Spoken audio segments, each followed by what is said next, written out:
Sales is the most lucrative skill in the world, period. The problem is most sales advice out there today is outdated, cheesy, and could even keep you from the deals that can make all the difference in your career. This is the No BS Sales School, a podcast for entrepreneurs and salespeople who want to master the skill of selling without all the BS.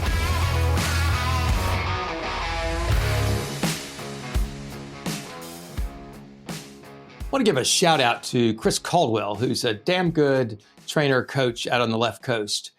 He put a post on LinkedIn the other day, and he talked about how salespeople have overcorrected. And he said it in a way that really resonated with me. So I thought I would share it with you and kind of give you my thoughts. Chris's point was this: nobody wants that sales guy. That sales guy, the one that is pushy, sleazy, trashy, lying, sorry son of a bitch, aggressive, all those things. Nobody wants to be that. And so his point was, let's pretend that that person is a 10 on that scale, right? Of being pushy, trashy, sleazy, crappy, right? And so nobody wants to be that. And I totally get it. I think if you did a survey or you're able to tell in some way, that's probably less than 1% of the population of salespeople is that pushy, smarmy, sleazy guy. I just think my experience is it's probably less than 1%, probably way less, because it's a shitty business model. It's not repeatable. It doesn't work. And people will push you away. We've seen it. The problem is that now nobody wants to be that 1% or 1% of 1%, right? But we way overcorrect on the other side. So if that person's a 10 on the obnoxious, pain in the ass, lying, shithead scale, we go back to 1, which is nice. It is no spine. It is wimpy. It is, I'm just here to do what you want me to do. Tell me how high to jump. It's like I've explained to you before, the golden rule, he with the gold rules. It's a fucking terrible rule. It's a terrible rule for salespeople.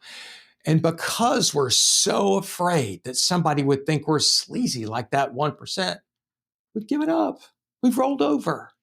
And here's what I hear about this, right? People go, well, I don't have to sell. I just tell the truth. Well, that's freaking neat. Good for you. That's great. Sometimes that's helpful. Sometimes it's not. I'll get there in just a minute. So timid. Here's what we need to be. And I know this isn't a direct correlation, but if there's a scale of 1 to 10 and 1 is wimpy, no spine, roll over, don't want to cause any waves, I'm just nice, and 10 is that asshole we've talked about, we probably need to fall somewhere in the 5, 6 category at best or at worst. Meaning you have equal stature to your prospect. You are the same. You do not have to roll over. You do not have to jump, ask how high when they say to jump. You can say why. And here's what this means. If you're back on a 1 and you've got no spine and you don't want to stand up for yourself, or you're afraid to stand up for yourself, you're afraid to push back, you're effectively an order taker at best. So you're not adding any value. You're not differentiating yourself in any way from anybody else. If you recognize that you have equal value to you're the same as your prospect, you have permission. As a matter of fact, you have an obligation to stand up and to make sure, because here's the thing, the guy that says, I just tell the truth, hey, that's great, but if you just tell the truth at the beginning, somebody's going to take your truth and use it against you. Tell me if that hadn't happened before, right? I just tell them everything and the truth, and that's what, okay, well, great.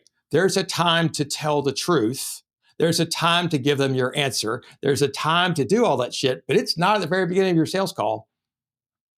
If you're giving your answers, sharing your expertise, giving all your shit at the beginning of the sales call or the beginning of the first sales call or before you've got all the information you need, that's sales malpractice. Maybe people buy from you because you're the only one that's out there doing that, or they don't talk to anybody else. That's great. Good position to be in. But for most of us, your prospect is deciding 2 things, right? Number 1, am I going to do anything at all, different or differently? And then number 2, who would I do that with? Am I going to do anything at all? Number 1. Then number 2, who would I do that with? And so the more that we just show up and throw up, If everybody's doing that, which most people are, they're just being nice. Here's all my stuff. Here's everything. I'll give you all information. Here's a brochure. Here's our proposal. Here's everything. Please call me or I'll call you back whenever you tell me to. If we're all doing that shit, they can't tell the difference between us. They don't know. And sometimes some people do it intentionally. Some people do it because it's just what they think, right? They'll just take your information, use it against you. They'll call their guy whom they already work with, whom they probably don't respect either. But they'll say, hey, this new person came over and told me they could do this. Can you do that? See, what's important in sales is that we have enough of a spine to slow ourselves down and slow the prospect down and say, I'm happy to answer your questions. We'll definitely get there. But I just want to make sure I'm not wasting your time. Can I ask you a couple of things so I can even know what we need to be talking about? All right? Be comfortable saying to your prospect, you're on page 8, I'm back on page 2. Do you mind if we go back to page 2 and let's make sure that we're even doing the right thing? I want you to be skeptical that somebody's ready for your help. Not that you can help them. I want you to know with 100% of the fibers of your body, if they were the right fit, you could help them. But skeptical that they're ready to actually make a change. This way, when you go in with that skepticism and you're asking questions, you're trying to figure out, what am I missing? I know there's some problem in here. There's something, right? There's some reason they'd stay the same. Or do they have enough of a compelling reason to actually want to make a change at all? Because that's what you got to figure out before you share your information is, are they committed to doing something different or differently? Because if they're not, you're probably not going to get the business, right? Unless they're committed to doing something different, because change is hard. Everybody loves change for somebody else. When it comes to us, it's scary as shit. I want you to be comfortable at the beginning of a sales call to say, listen, if I get the feeling we can't help you, that we're not going to be the right fit, can I just be straight with you and tell you so? And do you mind doing the same for me? If you're not sure you want my help, you mind just tell me so as well? And then having the courage to say, and typically at the end of a meeting like this, we're deciding whether or not you do X step, which maybe is fire your current person and hire me. Maybe it's write me a check to do a study. Maybe it's something. We can have the courage to say, here's what our meeting's about. Are you okay if we decide yes or no, whether or not to do this today? See, nobody else is doing that. And they're just following along the same trap that all the buyers put the salespeople in. And salespeople are just wimpy enough. All your competitors are just wimpy enough to fall for that shit over and over and over again. That's not sales.